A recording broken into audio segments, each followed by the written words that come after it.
Welcome to A Free Solution. I'm Kevin Wilson today, joined by Tim the Freedom Variant O'Connor. I'm here, Kevin. You know, I mean, I'm here. That's the way it is. The world has once again averted climatic and fiscal disaster through the beneficial actions of our overlords. And so we can all sleep better now. You can't run up against the ceiling if you get rid of it altogether. Just That's oh no, this is one of the most we should probably save it for the show because I got ladies and gentlemen, Tim has feelings about this. It's one of the most responsible bills ever, in the words of Kevin McCarthy. Yeah, for sure. We're of course gonna talk about the debt ceiling, and I got that right there in the title. We're also gonna talk about some stuff related to New York marijuana dispensary licenses and the results of a lawsuit that just got settled. And we're also going to talk about one of the wins at the Supreme Court. A big win. And you know what else we're going to talk about, guys? Like, some of you guys were incensed about Ketanji Brown's answer to what is a woman, which is now the latest kind of, I don't know what you call those things, Kevin, where they're like, it's either you're with us or you're against us. What is a woman? Ketanji Brown doesn't know what a woman is. And how her and Neil Gorsuch are coming down on the side of freaking human beings, man. But we'll get there. Like, it's real. Like, Ketanji Brown answered a question about women in a legally articulate way, and people freaked the F out. And so whatever, we'll talk about it, man. Yeah, well, let's talk about it because there's some good stuff in there. Good stuff in the the main ruling and the concurrent ruling as well. So yeah. All right, yeah. So we're gonna get to the show in just a sec, and we've got an invisible comment from a Facebook user already. I'll assume it says hello, and answer hello. Yeah, but we'll go in at 3 minutes.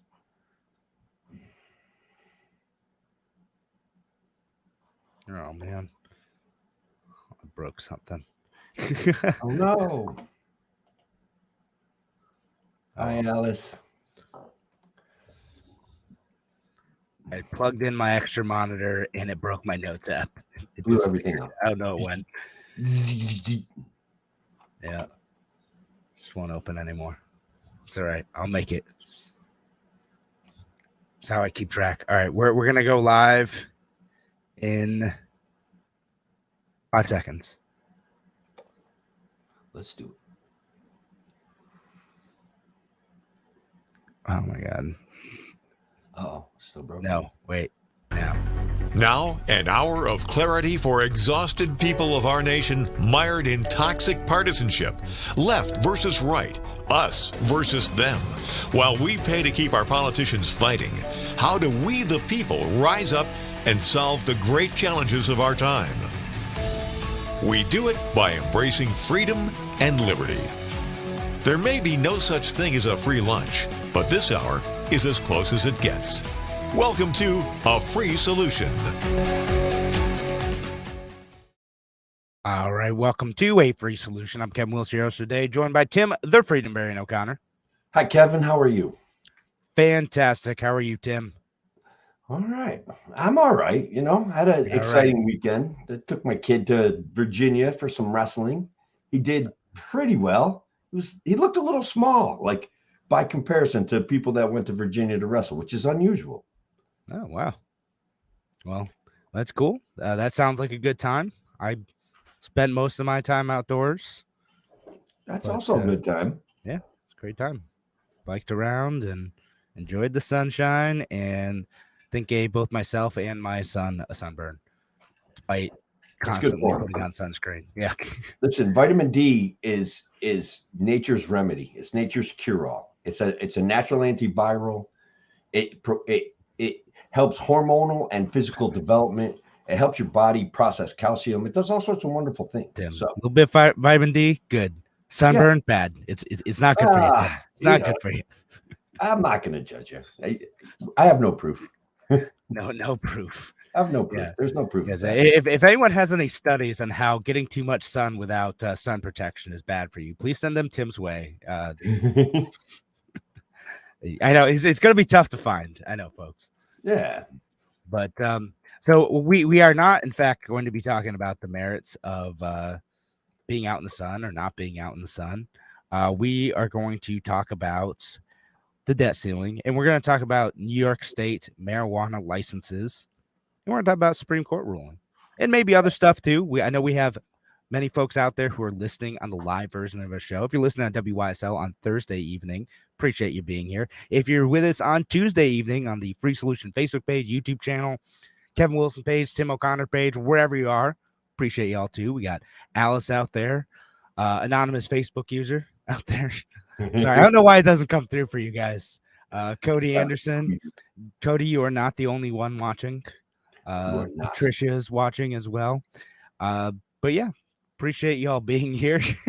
So, Kevin, a couple of weeks ago when we were in the middle of this dead fight, I made a joke about just how unserious this seems to me, because this is like the 157th time these guys have just about ran the economic ship that is the U.S. economy into the ground by not raising the debt ceiling. I laughed it off because I knew at some point we would get this deal that is going to infuriate everybody, period. Like it's in a way hilarious. Like it was so predictable, guys. And that's one of the things I've been trying to explain to people for a long time, that they're almost reusing old script that they put together. It's at that stage. So congratulations, you hardcore conservatives who, got McCarthy into your leadership role. You guys got it, man. You got your representation. Oh, wait, no, he sat in a room with Biden, cut a great deal for whomever, making sure everything's fully funded for the net. You guys don't even get to argue over this again before the election. Congratulations. Well done. Well played. Yeah. No, conveniently kicked off until the next election. And so just brief note on history before we jump into the details of this particular debt situation. Again, that we've been doing this for a while. It's been a thing. Rarely are any actual cuts made, and the closest we got to that was in like 2013, something like that, where we had some actual cuts made. Hopefully I got that year right, but there's a little bit of a slowdown in spending kind of across the board, with some exceptions I think made for military spending. But yeah, military spending is going to be fine, 3% a year, but that's in addition to, like, they do some baseline budgeting that accounts for inflation. So don't worry, guys, the GDP is safe at a 35 to 37% spending expenditures by the federal government. It's going to grow, guys. So yeah, I mean, you're kind of getting to like the current deal, right? Like, of course, yeah. Sorry, moving on from the past stuff. You'd mentioned the 3.3% bump in military spending, so no cuts there, no flatlining there, and that's bipartisan. For a lot like the Democrats want to be able to fund the war in Ukraine, and that's kind of gets roped into that, right? Because you have to buy all the new equipment and then ship the old equipment to Ukraine and then provide some direct aid. And then the Republicans that seems to be the area where they're afraid to talk about cutting spending ever. And they won't do it. So we never even level out after the ending of a couple major wars. So did we get any even leveling out? No, of course not. Why would we do that? Yeah, wars are so popular in mainstream America. Like, and look, I remember last week you asked me what my solutions are. I don't care. I'm anti-war, right? That's it. I get that that's almost too simplistic, but still, that's where I've got to reside. So when we talk about wars, Republicans are afraid to not fund wars, and now Democrats have become like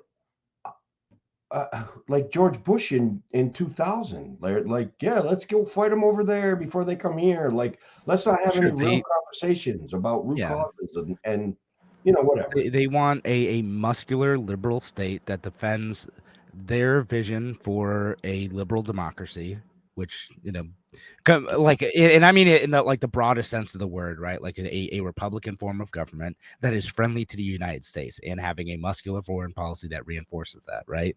And to combat totalitarian regimes like Russia or China, you need to have a strong military force that either actually intervenes or at least threatens to intervene in situations where they could get involved, right? This is like classic, Bill Kristol stuff, right? Like that's his argument. I'm being nice about the argument. Now, does that often go wrong, waste billions and billions of dollars and cause like untold millions of dollars in damage, millions of lives disrupted through consequences that we couldn't possibly see? Also that. Sure. Yeah. But the US dollar maintains its dominance on the world stage. These things are important, Kevin. Right. And I mean, I would probably make the argument that we probably didn't even need to do that to maintain the dominance of the US dollar. But just in case, Kevin, I'm saying we've got to back it up somehow. That's the point I'm trying to make. We've got to be there for the people of the world, and we have to be able to threaten them with violence or else. Yeah, more or less. Now, okay, so other important things to know about that ceiling, and I don't know if I had made this joke live on the radio show part, but well, they essentially eliminated the debt ceiling through the beginning of 2025. They said, okay, instead of like raising it by a certain amount, and if we hit that certain amount, we're just going to like say the debt ceiling doesn't matter, and Treasury can just go and spend whatever Congress told them to spend until then, right? So, because that's how the process works. Is Congress, they pass the bill, they whatever bill it is, omnibus. That's the only way it works now. Actual budget, maybe every once in a while, and then the Treasury Department has to like actually go out and spend this money that Congress has appropriated to spend.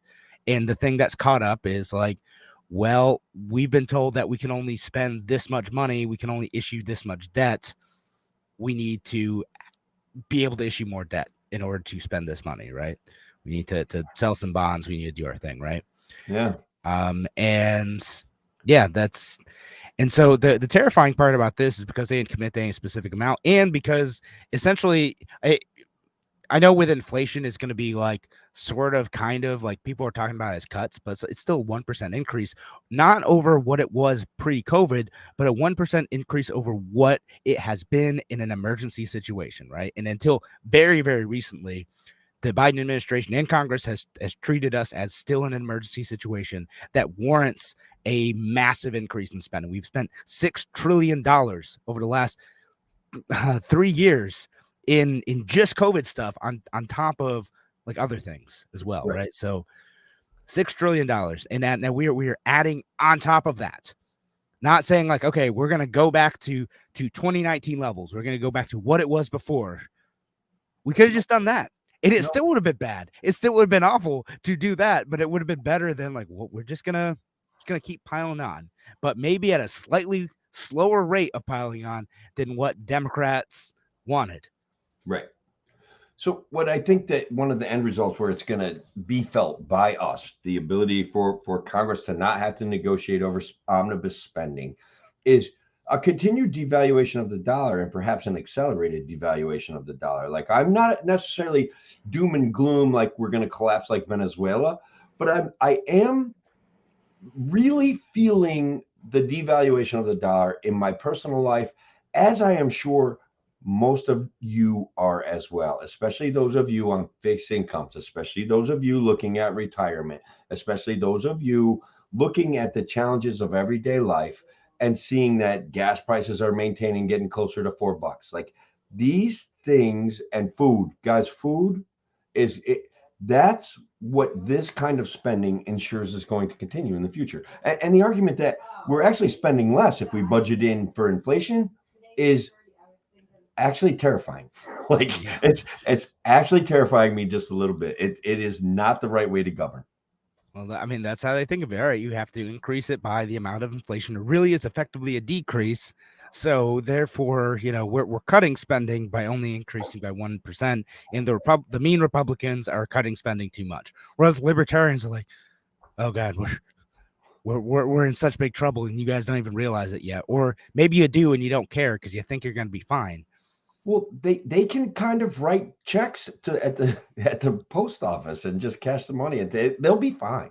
Like that's the thing. They're disconnected from our reality, right? Like that our budgeting is a fixed income compared to what they're on, and so they're in fact disconnected. They have millions of dollars in their campaign funds. They get hundreds of thousands of dollars a year in payments, and then they serve on committees and they get more money, and they get rewarded too with like the dopamine receptors of being, popular or quoted or retweeted or whatever it is. They get all of those things, so they have no idea what we're going through. Yeah, no, that's definitely all part of it, and somehow, perhaps in part because Congress has exempted itself from insider trading laws, Oh my God, yeah. they seem to always come out a little bit wealthier after getting through Congress somehow. It's just a miracle. Some way. Just lucky, just smart. That's Newt Gingrich. Is. Look, I got to remind everybody, Newt Gingrich knows that Paul Pelosi is a savvy investor. It's got nothing to do with Nancy Pelosi. Because Newt Gingrich, supposedly a conservative icon, does not want Paul Pelosi called out for Nancy offering him insider stock trips, right? So he goes on the Sean Hannity show, and says, "Oh, Sean, Paul Pelosi is an astute investor." I'm like, God, do we need anything else other than that? Like, come on. Can't help but wonder. All right, when push comes to shove, who's he looking out for? Is it you, or is it his buddies in Washington, or connected through power in Congress, not even necessarily in Washington, right? Yeah. So yeah, I mean, it is in fact that it is. Yeah, that's not great. So other aspects of this situation, there's good news. No new tax on cryptocurrency miners. You got that. Yeah, that is actually kind of good. Yeah, they're going to rescind some COVID-19 funds that are unspent, 30 billion of it, which solve a lot of problems. Yeah, sounds like a lot of money until you remember, we spent 6 trillion, and also sent many tens of billions of dollars. We gave out money with the requirement that it gets spent. We gave it all the way out to the local government level with the requirement that it gets spent on things like salaries, on bonuses. There were things they couldn't do with it, like infrastructure improvement or lowering taxes for people in their communities. Okay, they had to spend it on COVID emergency stuff. So at the end of the day, Otsego County hands out a bunch of bonuses to all the department heads. Congratulations. Right. I mean, they're supposed to spend it on salary, so they spend the economy and kept the whole thing rolling, right? I guess. You get the multiplier effect. You're the economist. You should know. Come on, Tim. Okay, but the multiplier effect is from a different time when we used to have to rely on each other to stimulate economic activity, when we would put our deposits in a bank and a bank could make loans to our neighbors on a certain percentage of that money, and they had to keep a certain percentage of that money in a bank. Now, the government bank gives money to another bank, which then loans it to a rich guy for some crazy business idea, which he either pays back or he doesn't. Like, that money never gets back down to us. We get to get up, go to work. Honestly, guys, you should just get a job for the government at this point. I'm telling you, get your kids into the government. I mean, and then it's going to collapse. But still, that's what we should do. Forget about manufacturing. Forget about construction. Go to work for the government. Ride that wave, right? It looks like inevitable. Everybody's going to be working for the government before long. And honestly, on some level, all of us already do, right? We work for a government, what, like 30-40% of the year? Depends on how much you make. You do it wrong, it's like 45%. You do it right, it's like 10%. That's it. That's how you do it. Yeah, that's the way. And I don't know I'm trying to think of some of the other stuff related to this deal that one thing that we should talk about is also, like, they're going to unpause student loan payments.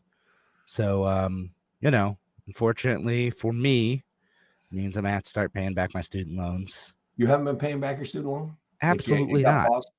Yeah, why would I pay back my student loans? Yeah, no, it's savvy. It's savvy economics. Yeah, like I can pay off, like, my some of my other loans that I took to like do home improvements that were at like 6%, or pay off my student loans that are frozen at 0% right now. Yeah, of course I'm going to do that, right? Like, Yeah, no, I know, like I'm glad you agree, because I've run into some folks who are like, oh, that's so you should pay off your loans. Like, why? It's basically free at this point. Like, why would I pay it off unless I had like a bunch of money like to be able to do it?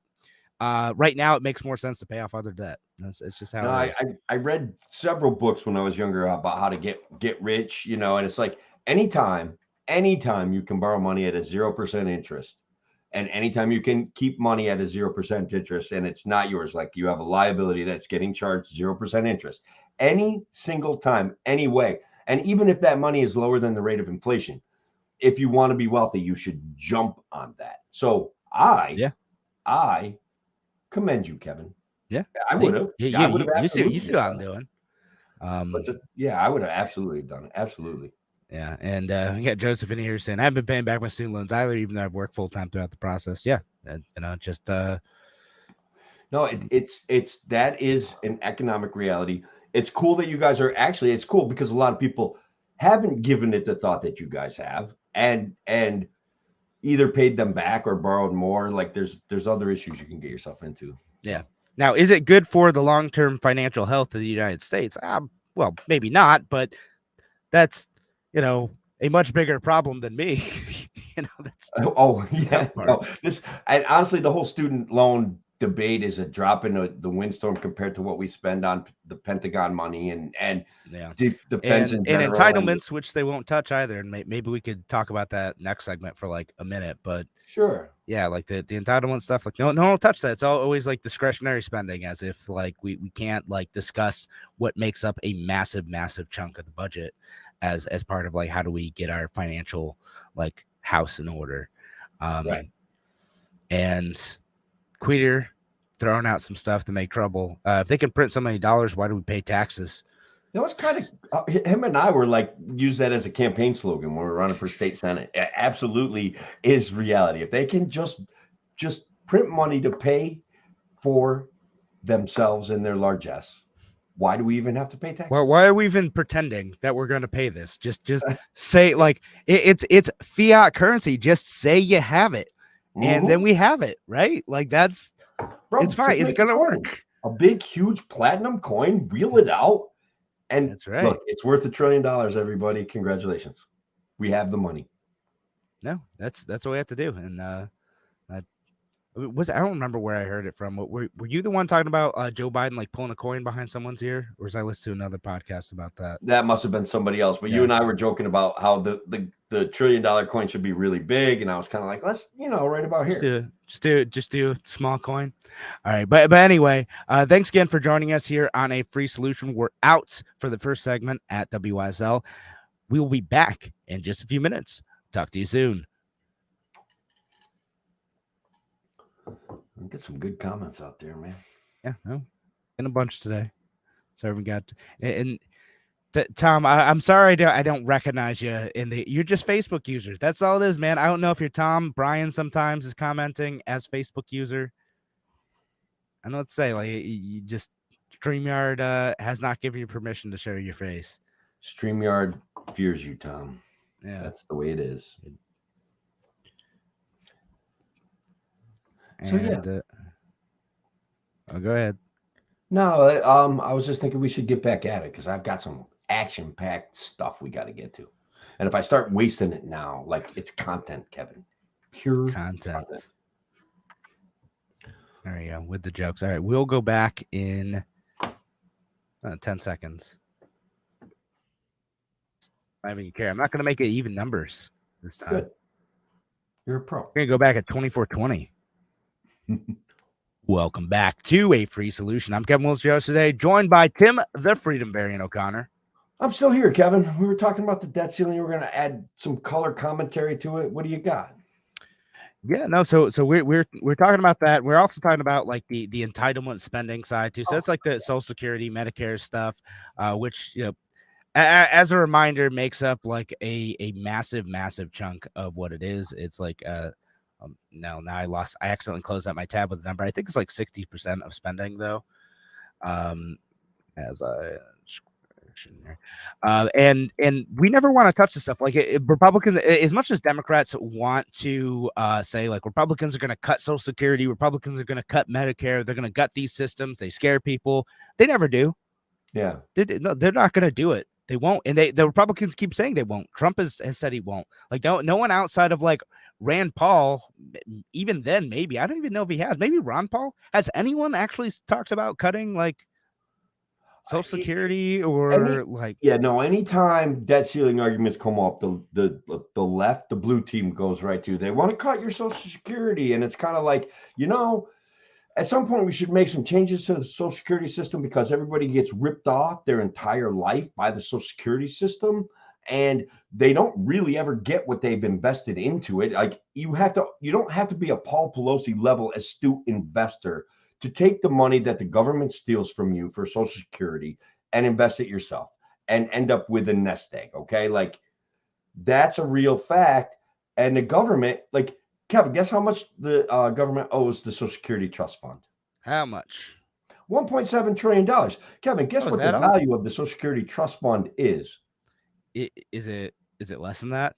No, it's right around the same, $1.7 trillion. Oh, right. Because we haven't broken it yet. No, just soon. No, but we're close. Just soon.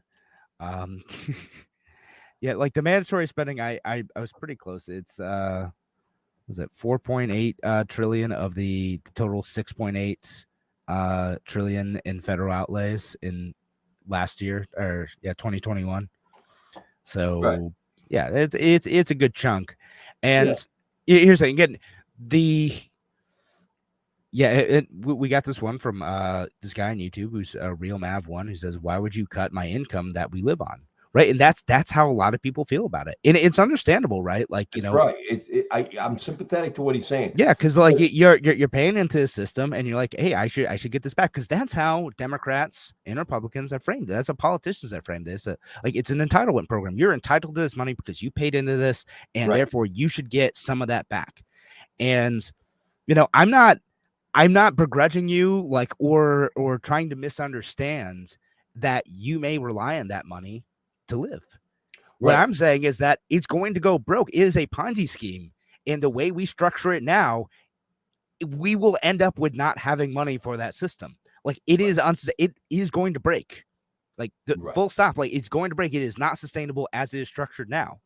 So there's a couple things that we could do to fix the problem, and the sooner we fix it, the less bad it's going to be.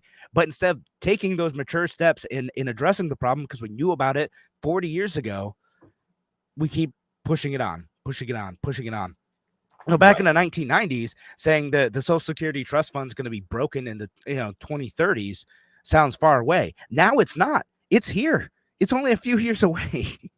Yeah.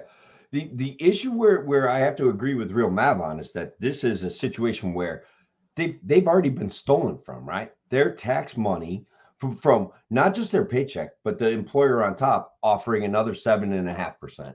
15% of their income has been paid to the federal government under the promise of $1,000 or $2,000 a month once you retire. Now, say you live for 30 years, we could do the math, and I've done the math, and we've seen studies on it. If you were to save that money, set it aside for yourself. Like we do have to have mature conversations about how we change this system without hurting people who are entitled to what they paid into. Like that. Yeah. That's a reality. So it is. Again, I had family members who that's what they do. They rely on this as a key part of their income. And without it, they would be in trouble, right? So like you can't just say like we're gonna cut it off, like we're just gonna end the system.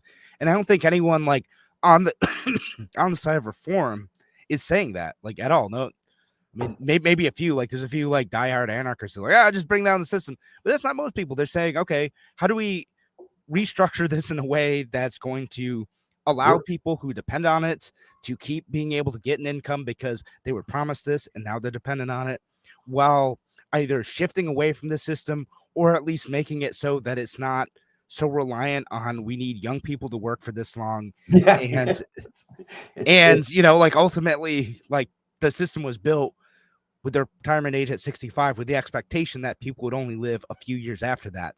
That is no longer the case. Right.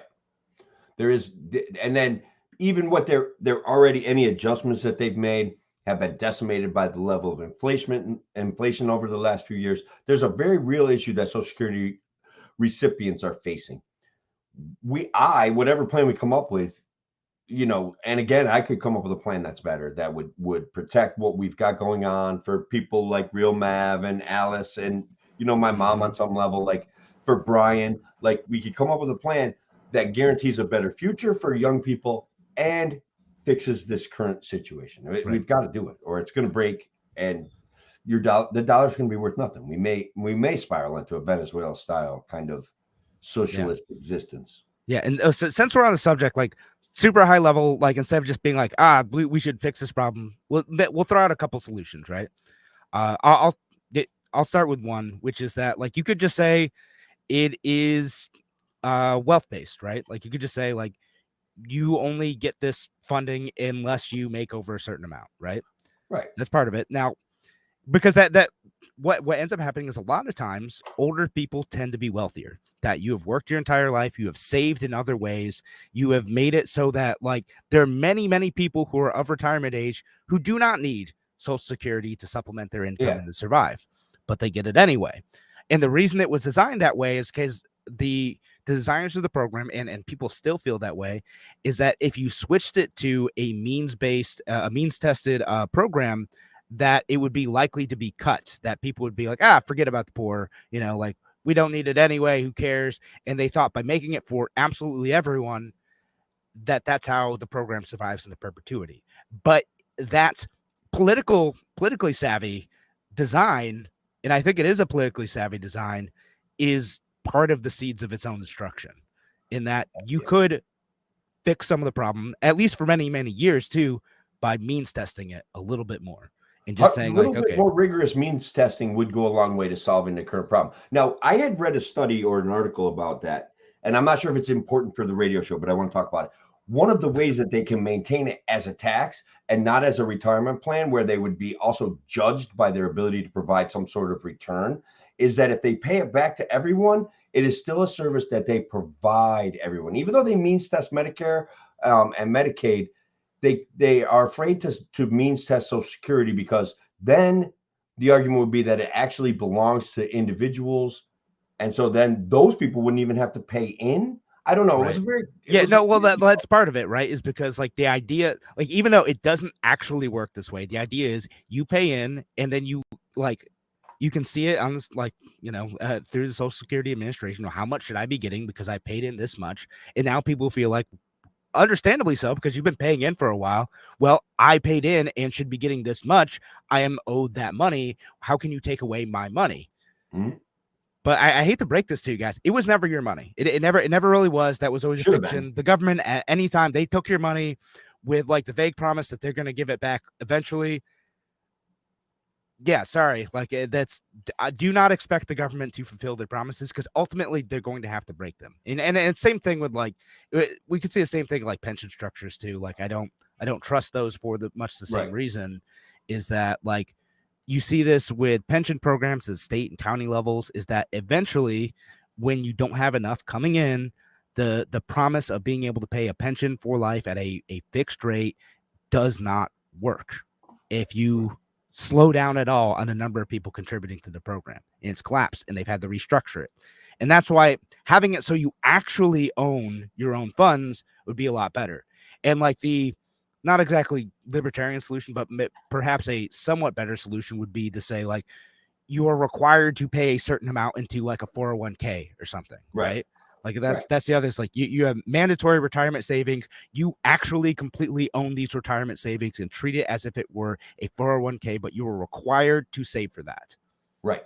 And you could borrow from it for your house as long as you made the agreement to pay it back. You could do things with your money. You could borrow for your kid, could borrow from it with your permission for anything that you want. Then it's yours, right? Then you can keep your hands on it. So that's where we get this issue. We don't want to hurt people that have been flim-flammed by the government, right? Yeah. Let's talk about another flim-flam, Kevin, to just change the subject on a hard change where we like spin the record and shriek the needle right across the whole thing. To add that sound effects on my list. Yeah, the New York State licensing of marijuana has finally, Kevin, finally, local dispensaries are going to be getting their licenses. Yeah. Finger Lakes region, Finger not Lakes. So the not Central New Rochester York, area, not yeah, Central New York. Rochester area, we might get some legal dispensaries Yeah, in addition to all the illegal ones.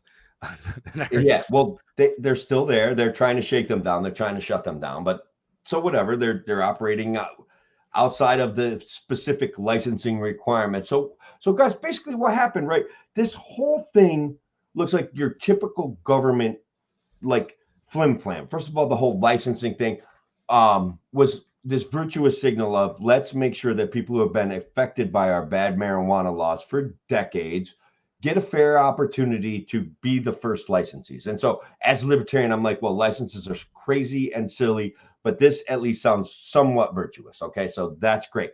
But so in out of state, and this is what happens with licenses all the time, and you hear libertarians complain and people don't, it doesn't catch fire with people, right? Shrewd lawyers and legal firms and people with money see licenses as an opportunity to rob the government. So New York State writes this law that's completely unconstitutional to grant licenses to people who have been affected by poor marijuana legislation throughout the years. A company in Michigan who ostensibly sells marijuana sues New York State on an interstate commerce clause violation, saying that what they have done is unconstitutional.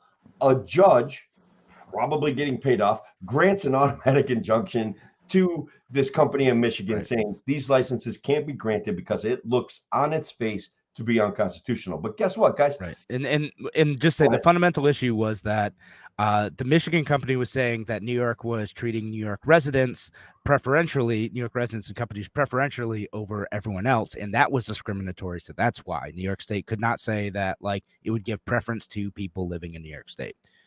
And why the injunction happened and we couldn't get legal weed, despite the fact that I keep seeing stupid advertisements saying to buy legal. Drive me nuts, guys. I can't buy legal. There's nowhere to buy legal in New York. It's too expensive anyway. Why are you spending ads on it? Makes me mad. The comment section is full of that too. Just like, yeah, bro, I can't let dispensaries open, make the licensing process easier. Yeah. So guys, that just the good news is that New York State's licensing board voted to pay off the Michigan company that was suing them with the promise of licenses in the future when the second round of licensing goes out, and an undisclosed amount of cash, which I am completely making up at this moment, but I have my suspicions. Probably oftentimes settlements aren't public, so we'll see if the details of that settlement ever come out. But I mean, the good news is well, New York can start issuing licenses to their friends, and they're well-connected friends who have made the appropriate donations and are legally connected to big money. It's good news, guys. It's good news. Yeah. So I mean, hopefully, I want to be optimistic.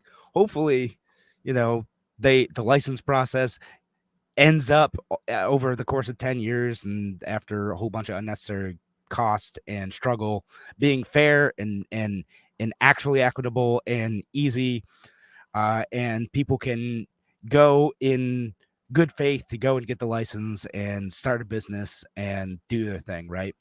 Sure. Probably not, though. Probably not. No, well, the $150 million fund that they hired former NBA star and relative short guy, Chris Webber, who is about 5'9" and was in fact an NBA star, and his partner, I think it's Jason Wild, have pledged to come up with a $150 million fund.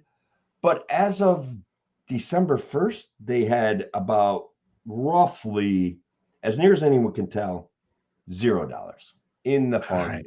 Wow. Tim, they got a ways to go, but unfortunately we don't. We are heading to a break. Thanks again for joining us here on A Free Solution. We're out for this segment of WYSL. Got one more left. Thanks for listening. We'll be back in just a few minutes. Talk to you soon. All right. Right on. Right on, brother. Yeah. So we got to talk about buy the low property. quality. Yeah, we got to talk about the property thing. That Yeah, we're gonna the talk about licensing that. thing is such a quagmire. We could do 10 shows on it, man. Yeah, we could support your local dealer. That's Might right. as well, you know. I mean, in Rochester, yeah, basically would have to, right? Like you just there's not exactly legal places to buy. You're either buying from an unlicensed store or you're buying from an entrepreneur who's part of a pyramid scheme of drug dealers, Like, or everybody maybe a can home grow- grower. Who knows? Yeah. You know, like there are solo entrepreneurs out there. I'm you just know, saying, putting in everybody the can work. grow like 6 plants at their house. I could be the guy that kind of organizes that up. Grow 6 plants. I'll come by and buy it from you, and then it's a business model. Illegal. Yeah, well, Illegal to it's do, tax Tim. evasion, which is way worse than selling marijuana. So That's just sell right. your own That's marijuana. what they'll get you. Do not take the government's money. Do not. Wait a minute. Wait a second. Yeah, and Brian made this point too. Brian on Facebook said if we put all the money we paid into SSI, we'd be wealthy now. So I assume you mean like put it into like like a 401k. Yeah, that would be part of it, because again, Tim, you made that point well. Is that money grows at a much slower rate. You're getting much less return on that than you would out on the market, and the government is taking that from you and promising to give it back to you maybe decades later. Maybe. And again, I do not trust that they will do that. Yeah, and there's an attrition going on too, right? Like not everybody makes it to retirement age. So yeah, well, that's part of it. I mean, that you could pass along to your kids if you don't make it to retirement age. Like, come on. Well, like the old system kind of relied on that a lot of people would die relatively younger, and then their money would go into the system and be able to keep it going for a little bit longer, right? Yeah. But people are living longer. People are being healthier. That doesn't work as much anymore. Shame on you, you healthy Americans, even though you're all obese and eat too much sugar. And I think having a system that completely relies on either A, older people dying at like relatively young ages, or B, like people needing to have many babies in order to have them fund like old people living to their hundreds. Like it's not going to work. Like we can't do this forever. And any blip in either of those circumstances, either people continuing to live longer or a blip in population, which we talked about a couple weeks ago, if there's a decline in birth rates and you don't have people coming here, suddenly like you don't have the bottom of the Ponzi scheme anymore. Yeah, you're missing the base. The base is the very most important part of the Ponzi scheme, guys. If you the base is going to topple. Yeah, it's gonna be a mess. That's what Europe's looking at right now, and Japan, because they're like, oh, we're getting older and older, and people are having fewer children. It's getting a bit top heavy, and their welfare states rely on, particularly Europe, rely on both U.S. subsidies and young people subsidizing, welfare programs, essentially. All right, so we should get back to the actual show in a minute. We're going to talk about a Supreme Court case that has to do with property rights, a unanimous Supreme Court case. Unanimous decision. It's a wonderful thing. I hope it opens up the floodgates for people being able to retroactively go back and claim money from their local petty tyrants. And it amounts to millions of dollars. Yeah. All right. So we're going to head back in 5, 4, 3, 2. Welcome back to A Free Solution. I'm Kevin Wilson today, joined by Tim, the Freedom Variant O'Connor. I'm here, Kevin, and we actually have some amazing, fantastic news that landed on our laps from the Supreme Court since our last show. And guys, as you know, if you followed any of the work that I've done and any of the work that Kevin's done, and we've had many conversations, and Rich Pertel, Tom Queter, my friend Robert Force, who is a victim of this. Local counties, local taxing authorities could seize people's properties, sell their property at a tax auction, and keep the proceeds in excess of what was owed to the county for failure to pay taxes. a 94 guys, they made guys, and this part drives me nuts. Okay, but they made a 94-year-old woman named Geraldine Tyler. I mean, she probably was 83 at the time this whole thing started. Had to sue Hennepin County, Minnesota, for violating the taking clause of the Fifth Amendment. The county seized Miss Tyler's condominium unit for failure to pay property taxes for 5 years. Fine, I get it. That's real. Okay. People, especially older folks, guys on fixed incomes, get hit with insurance, the dollar being devalued. They can't keep up with their property taxes. So they sell her property for $40,000. She owed only $15,000. They kept the extra $25,000. And I've heard some of the most specious arguments on behalf of the government that I can't even believe people said. I'm not even going to like do them the honor of repeating them. It was absurd and disgusting to hear such things come out of people's mouths. Okay. The people that made their lives in these districts, that paid property taxes for decades, that worked jobs in these areas for decades, had their homes stolen. And the petty tyrants on the local tax authority kept thousands of dollars from them. That was obviously theirs. So anyways, the Supreme Court heard a case and came back with excess proceeds theft is a violation of the Fifth Amendment, and it may in fact be a violation of the Eighth Amendment as well. And what I'm hoping is that, honestly, I hope that Otsego County gets bankrupted by it, right? Because they did this under the faulty premise, because they went after a guy that wasn't even 5 years behind in taxes, right? He wasn't even 3 years behind. He was 2 years behind. They took his property because he was a proponent of natural gas. That's a reality. They took it for political reasons because they saw an opportunity that he was behind in his taxes. They sold it for far in excess of what he owed them in taxes. They even had his money on the day of the tax sale. And so anyways, I hope that he gets his justice. I'm glad that Mrs. Tyler got her justice. And I'm ecstatic about this. Can you feel my joy, Kevin?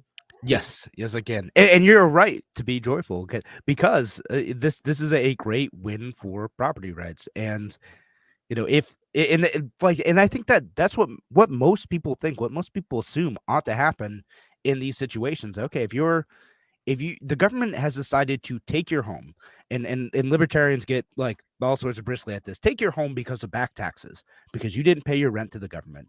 The least they can do is say, we're only going to take the thing that we owe. Right. And, that, like, I've talked about this before. There's a guy in my neighborhood who decided that because he was afraid the government was just going to take everything he had, he decided to blow up his house out of spite. Like, it was a thing that happened. What's that? And they would have taken his house. So yeah, they would have taken his house. And, there are rules in this county where the government is only supposed to take the amount of the taxes owed and then give the proceeds back to the former owner. But like, there's so many counties where that's not the case, including this one, this county out in Minnesota, right? And Minnesota. Hennepin County, Minnesota. And trying to take like the remaining property of this elderly woman. Like, who on earth, what sort of cold-hearted ghoul thinks that is the right thing to do? And I know, Tim, there are people defending this argument, because I saw the tweet threads from the lawyer talking about this, and I'm like, bro, wow. Like, I know you've got it. Like, you're a lawyer, you've got to make your case. I get it, but come on, man, you don't need to put it on Twitter. Like, you don't need to. Right. It's like you're proud of it. Love the government that much that they would defend this abhorrent practice. And so, look, the development in New York is relatively recent, where there was a law, I believe it passed last year, where you have to make the homeowner aware that there is excess proceeds and that they can challenge for that money. Yes. It's not an automatic. Yes. It's not automatic. That's the important thing. Right. And Otsego County just doesn't even have a law that says we'll give you any of that money back. So you can't, at least up until this law was written, maybe now you can challenge for excess proceeds. They used it to balance the budget. They did do, to be fair to Otsego County, they had done a horrible job of foreclosing on properties that were vacant, that people had abandoned. They did a horrible job of it. They stepped up their enforcement of it. and then they just swept in a whole bunch of other people and just took their properties, man. It was just like they were like facing some sort of budget deficit, and they used this excess proceeds thing to close their budget. All right. Problems. Well, when you have a monopoly on the use of force, you can just take things when things get tough. Yeah. So Yeah. that's the privilege of being part of a state. It's And I want to get privilege to of power. this comment from I suspect Tom on Facebook. Let's recognize that when something makes it to the Supreme Court, many thousands are presented. And yeah, so like this is not the only woman. Miss Tyler's not the only woman who is involved in this. There are many people who have faced similar situations who didn't make it all the way to Supreme Court and just they lost everything, right? And Mhm. because they get behind and stuff, and again, like sometimes like it's you get in bad medical situation. I had this happen to relatives who like it took them a while to dig out just because they're hospitalized for a while or they thought a relative was paying the taxes on their behalf or whatever it was, right? Like suddenly like they're like, hey, how do I owe $10,000? I can't put that together, and the county or the city or whatever is saying like I need to pay them right now or they're going to take my house. They're terrified, and so they either like hunker down and try to like fight it, or they sell it quickly to someone who might be taking advantage of them and getting far less than what their home is worth because the government is shaking them down for money. Yeah. It's been a disaster here. I'm glad that we've got some resolution. I do want to point out that I don't think we talked about it on the actual show portion, but Ketanji Brown and Neil Gorsuch, who maybe Ketanji can, they end up ruling on certain things where the government takes too much power and they rule on the side of the individual. And so, they ruled on. Are we going to talk about the Eighth Amendment thing? I was actually moving on to a different case where they came the Bittner versus the United States, and I believe it was basically I didn't quite understand the entire part of the case, but and I don't mean to just drop it on everybody, but it kind of saw one of the strangest alignments of Supreme Court people, where Ketanji Brown and Neil Gorsuch and let me see, Amy Coney Barrett was on the opposing dissent. It was just very interesting. So Ketanji had taken some kind of abuse when she was originally nominated. I don't know. Yeah. That for sure. She was not well liked by conservatives and I think conservatarians. And it might just be to me, I kind of see it as like a red team, blue team thing. Like people weren't really thinking about her legal positions for the most part, her ideologies. Like I don't think it goes that deep with most people who are talking about it, right? And then the one quote that went around we talked about before the show was the what is a woman thing, like which to me was kind of blown out of proportion. Well, it was actually she was stating a principle of law, right? Like, right, yeah. I can't rule on a case that's not before me. I can't rule on what is a woman until I have the facts being presented in the case before me. And that already has to have been argued out in other jurisdictions over other issues. And there has to be a legal question that I have to answer. And it was actually, that's what she said. That's how she answered Ted Cruz. And yeah, which is a legitimately good answer. Yeah, it's a good answer. And honestly, if you've ever like had a conversation with a judge or someone running for a judge position, because I've done this at the county level, they're going to answer questions like that, right? Like they don't do the political gotchas. They're not going to answer your ideological questions. They're going to try to answer them in a legal way because that is what they're supposed to do, right? Like, and if they answered it in a different way, then that would in some ways be more alarming, right? Like they'd be like, oh, like they're going to be an ideologue on the court rather than going back to what constitutional law says. And so saying like, I'm going to look at the facts of what is presented to me and then make a decision from there is what judges are expected and perhaps supposed to say. Correct. And so I have hope that there's a bit of an anti-authoritarian streak in her, but we'll see how time plays out, because for some reason the Supreme Court is still politicized, responding to cultural issues when they should just be constructionist like Gorsuch, and constructionist in the sense that individual rights trump government. And that's where they came down on the Bittner thing. I Yeah, do have a question for you, Kevin. Okay, go ahead. Apparently, I'm going to ask you if this is real news or fake news. But over the weekend, a beloved mother swan was killed and eaten in Syracuse, New York. Is that real news or is that Someone eat a swan? a beloved? Not just any swan, not just like some jerk swan, No, but not a any. beloved swan. A beloved. I have not heard of this. I'm going to declare it fake news because I Okay. don't know about it. It's actually, Kevin, this is an unfortunate story, and it's absolutely in Manlius up near Syracuse. Faye, the mama swan, was taken from a Manlius pond and served up as barbecue. 3 young men in the village of Manlius decided to take the swan and have a barbecue. It's absolutely a horrific story, and I mean, I wish that it was fake news, but unfortunately, it's not. Oh, They wow. have caught the Shouldn't do that in this case. Yeah, now that doesn't sound great to eat. Doesn't sound very nice to do. As much as I sort of dislike and fear swans, whenever I'm kayaking, if I ever have to paddle through a swan gauntlet, I'm not sure if I'm going to make it, Right. because swans are mean.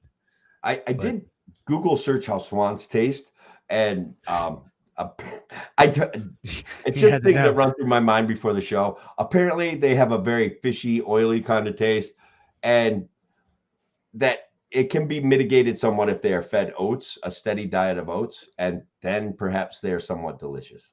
But And then they're good. Not old swans. And Tim's like, I'm gonna get some swans and feed them oats. And they won't be beloved swans. They will be swans that I'm just gonna eat. They'll be food swans. Food swans. Then it's fine. Yeah. So hey, real news or fake news? Donald Trump is praising Andrew Cuomo's COVID response. Oh, wow. How much time we got? Because I read something else that I want to throw out there about Andrew Cuomo. We got like 2 minutes. Okay, we've got the goods on Andrew Cuomo, everybody. We've got the goods on him. Okay, he literally started writing his book the day of like the emergency COVID response lockdown. Like his staffers started chasing down information and data like the day that the week after the COVID lockdown started here in New York State. So is Donald Trump praising Andrew Cuomo?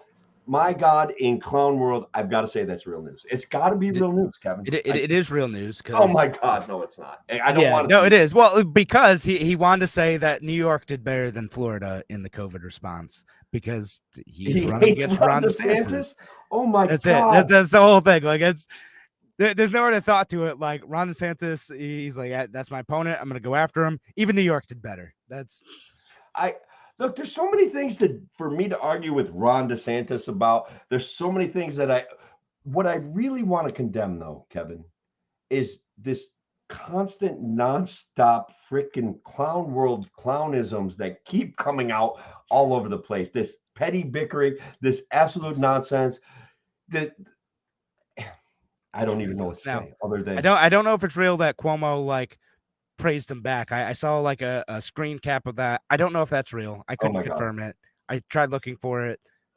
If it is real, we'll talk about it next week because we're out of time. Is clutching her pearls, man. No. It's gonna have to be for the bonus show. Bonus show. All right. Thanks again for joining us here on WYSL for a free solution. If you're listening online, you can continue listening. We're gonna keep going for a few more minutes anyway. Thanks again for joining us. Have a wonderful night, folks. Take care.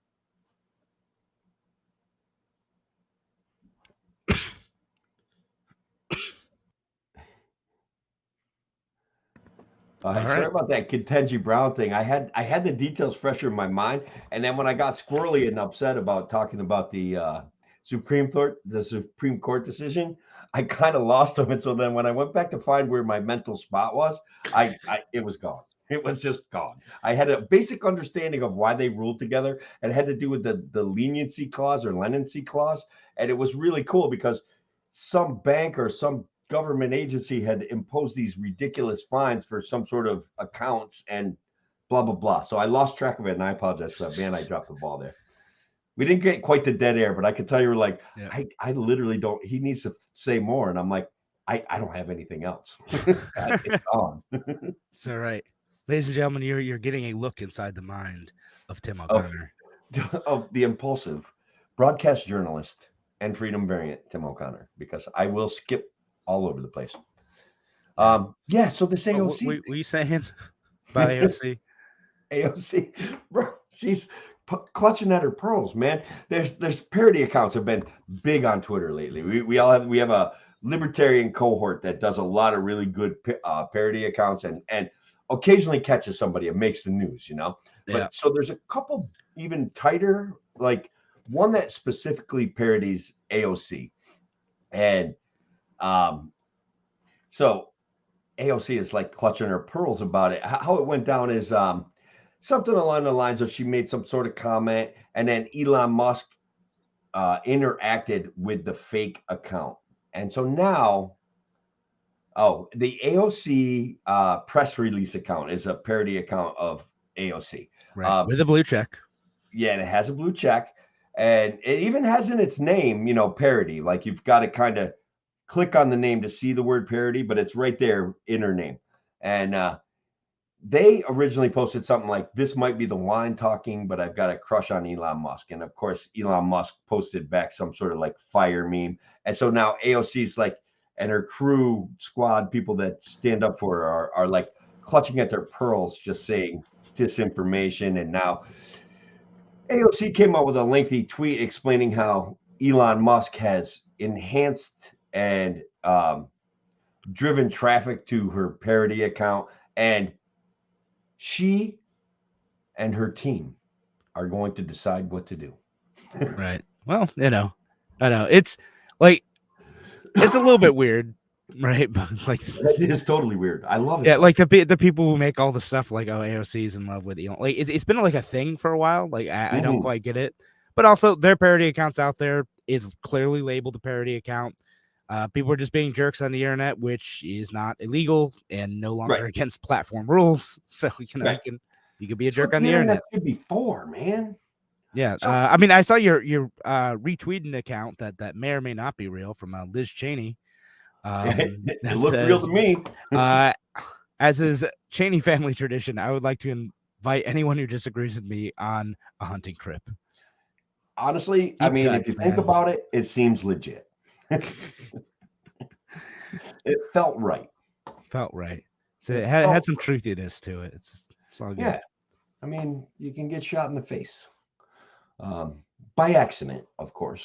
And they do, guys, if Cheney shoots you, they provide first aid immediately. They don't want you dying. They just want to know where your limits are. That's courteous. It's about sending a message, right? Yeah, it's just about saying, hey, you know who's not going to get in trouble for this? Me. But Twitter has gotten funnier. It's like a little bit raunchier. People that basically what happens now is everybody wants to comment on this thing, and there's the moderate leftists that want to reach out and say, hey, this seems kind of unfair, but I get it. It's supposed to be funny. The Krasenstein brothers. I don't know if you know who they are, but I don't even know what that is. They're just two guys that write lengthy tweets, and everybody seems to either like them or dislike them. And what they do, which is pretty cool, is they interact regularly with people that comment in their comment section. And they have, like 1 million followers each. And they're like, they want to pretend like they're moderates, but on the blue team. But what they really are is like just on the blue team. And that's cool. I get it. And they are nicer than most other people. They're nicer than AOC, And didn't AOC start this nonsense with saying she just thought Elon wanted to date her back in like when they had their first spat? I think AOC started this whole thing. Dude, I don't even know. I don't know. Care. I do not care. Listen, Tim, but there's a chance that you may need to touch grass, buddy. Me? I was at the beach, bro. You're so online. I know. Yeah, you like. How are you engaged in this Twitter drama? I could see your Facebook post. It looked like you're having a great time on vacation. There ain't nobody more would it be de-electrified than me right now. But Clown World is in fact Clown World, and there's not a lot I can do about fixing Clown World other than doing my own version of mocking it. That's it. No, That's I all I mean, can do. and listen, I throw out that criticism also knowing that I myself am too online. Like I started talking to my wife about like there's one thing that was filling up my Twitter feed. It was the spat over the bike in New York City. Did this one come across your feed? I don't think so. They're just two random people who had fought over a bike in New York City. One was so you saw this. It was a nurse who was trying to rent like a city bike. And then like there's a couple like teenagers who were black who were like, nope, that's our bike. And then they started filming the nurse, and the nurse started crying. It turned into a whole stupid political battle.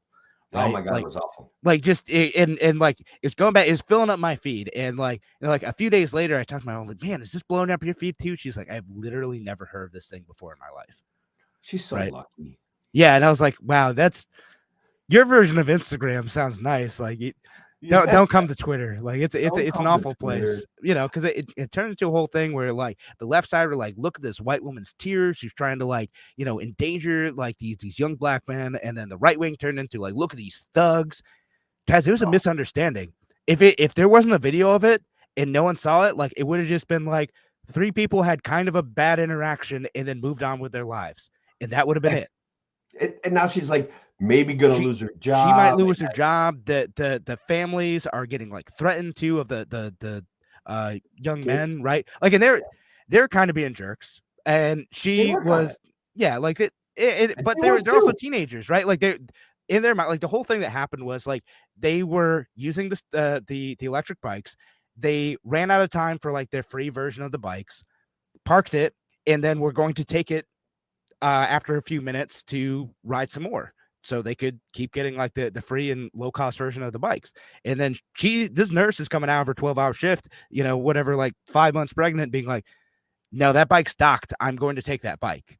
Right. And as an adult, you'd be like, oh, of course I'm going to give up my bike to this pregnant woman. I will figure something out. But these teenagers are like, no, we had this plan to ride these bikes, so we're going to do that, right? Right. So they're being dumb teenagers, and like in their minds, they're like, the social rules that they've always operated with are like, no, like that's just what you do. You dock the bike after a few minutes and then like keep going, because like that's how you get cheap rides. And this woman's like, I just want to get home, and I paid for this bike. Yeah. I'm going to take this bike.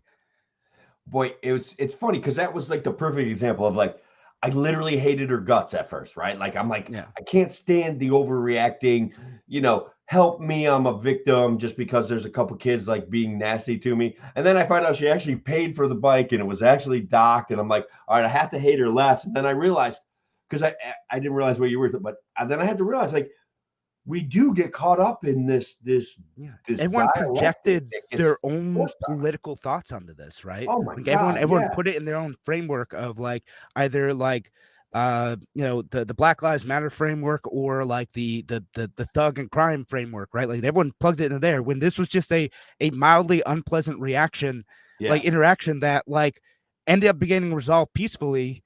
And now because the internet caught wind of it, it may ruin all three of their lives. Yeah. It was like the Daniel Perry thing, okay? Like, guys, I know that there's a possibility that this may evoke strong emotions from you, okay? I understand, but also I don't condone the strong emotions over the Daniel Perry thing. Like, I did not like what the left did, that I reviled it, right? But I also can't just blanket say that nothing wrong was done. I just can't say that. Like, I want there to be an investigation. I want there to be a discussion. I want there to be a reality. And I want the reality, the recognition to be that the government fails all the time. And that this may, in fact, be one more government failure. Daniel Perry failing to be served. Not Daniel Perry, Jordan Neely failing to be served by the government, who then perhaps created a hazard. I don't know that for a fact. But the auto reactions from the left and the right are what's making Clown World more powerful. That's a reality. And do you want to give some context for that? Like, because it's you're talking about Daniel Perry. Yeah, like you're just going out like Daniel Perry, the one who had killed Garrett Foster at the rally in Texas, that one, and then was Is that, did I get the name wrong? I was thinking of the guy that, my bad, Kevin. I was thinking of the guy that got into an altercation on the New York subway with Jordan Neely, who was then portrayed as a hero. It was yeah, that guy. yeah, the military guy that put him in a chokehold, which, guys, chokeholds are dangerous. That's a reality. So who did I thought his name was Daniel Perry. Let me see. Matthew Perry, maybe. Let me see if I can find his name. Yeah. It might be Daniel Perry too. It could be. Were there two people in the news recently named Daniel Perry? Let's just see. Yeah, I think his name is Daniel Perry. Oh, okay. Penny, Yeah, Daniel Penny. Sorry. Daniel Penny. Yeah, I was okay. close. Actually, I was closer than I thought once you started talking about that guy in Texas. Yeah, because that was also a thing that happened recently too, and but Yeah. Patricia's also talked about this other incident too, like where I think also kind of got a bit out of proportion as the Central Park bird watcher that had an encounter with a Karen, got a National Geographic show. Who knows what his He did. He did, yeah, he has his own National Geographic show, but like the story's like sort of complicated. And if you follow, I listen to this guy on the Fifth Column podcast all the time, Camille Foster. He did a whole thing. He interviewed this woman too, and like kind of got her side of the story where like it seems like that guy was also kind of being a jerk, right? Like kind of being a jerk, kind of being confrontational. It Sure. should have been like a weird, like little like misunderstanding interaction where you're just like, man, you know who I met today? The biggest jerk, right? Like, Yeah. that's it. Like unfortunately, those interactions happen like, on a somewhat regular basis to people. And most of those, thank goodness, do not turn into national news stories where they're trying to project their ideology onto you and dig into your life and upturn everything you know. Yeah. I did hate that lady though, with the bird watching guy. Like, I didn't like her reaction at all. No, She her got reaction wasn't great, but also like probably didn't deserve to have her life destroyed either. Yeah, that's fair. Like she was being imperfect in a moment, and like True. again in like an aggressive confrontational situation, which like he kind of was being somewhat aggressive in that situation because he was trying to like she felt weird, like, hey, why is this stranger feeding my dog and like talking aggressively at me? She probably overreacted, but should that overreaction lead to like what she had to endure? No, I that kind of just want to sucks. point out that both of these situations that we're talking about right now, the Daniel Penny, Jordan Neely thing, and the Central Park bird watching, happened in New York City. If you want to avoid some of these style confrontations, perhaps there's a simpler solution. Just don't interact with people. Yeah, No, don't leave go to New York City, man. You say, Get yeah, out of avoid that New York hellhole, City. Yeah. bro. There's too many people. They're crawling. Like, you got one park. Get out of there. Just go someplace where you can watch birds. And No, you don't they to have follow many them. parks. They have many parks. They have more than Central Park. One big Forgive park. this. Whatever. I'll say this, like, so like I have a friend who lives out in Washington Heights. They have a beautiful park around the area called the Cloisters up there by the whatever, the Washington Bridge up that way. Yeah. Huge, incredible park, really beautiful area. I've gone there in the springtime, just full of flowers. And the Cloisters also is very cool. It's if you haven't been there, they got a whole bunch of like medieval art and armor in that building. If you're in New York in that area, check it out. Also, you if you don't have a lot of money, it's basically a suggested donation to get in. So if you want to pay $1, then do that. If you want to support them and pay $20, do that. It's my PSA for what is kind of a cool museum in Washington Heights. Yeah. It's not actually. So look, I get there's some cultural advantages to living in a city, but from what I see with the increasing authoritarianism, the inability to, deal with people and giving people their inherent God-given rights that they were born with, which I don't even like calling them God-given rights, but people have the right to defend themselves. They have taken that like all of these things add up to a place that I don't want to be. Yeah. And let me be clear. I don't want to live in New York. It is fine to visit occasionally. Yeah. I don't want to live there. I know New Yorkers hate that. We're like, when outsiders say like, oh, it's nice to visit, but wouldn't want to live there. But listen, the political situation stinks. And also you pile your garbage on the corners of streets. It's barbaric, guys. Like it just get it together, man. Like just get or leave. Just leave. Yeah. Simple. The garbage thing drives me nuts. Why? Like it stinks. put all your garbage in the corner. Why would you do that? We have ways of dealing with this, New York. You're a civilized city, for God's sakes. Are they though? Are they? I don't know. Yeah, no, I like I said, when I was younger, I used to go for that adventure every once in a while. I went to the Christmas show. I did, went to a Rockhead show. I had a friend that lived in Manhattan when he was starting his law career. And so I went down and stayed with him a couple times, and I just wandered around the city, and it was, it was cool. It was kind of a fun vibe, but definitely not for me to live there. No, thank you. Yeah. That's the thing. All right. Well, on that note, we're committed upstaters here on a free solution. You're gonna have and legal weed. You're gonna be like stoned for the next show.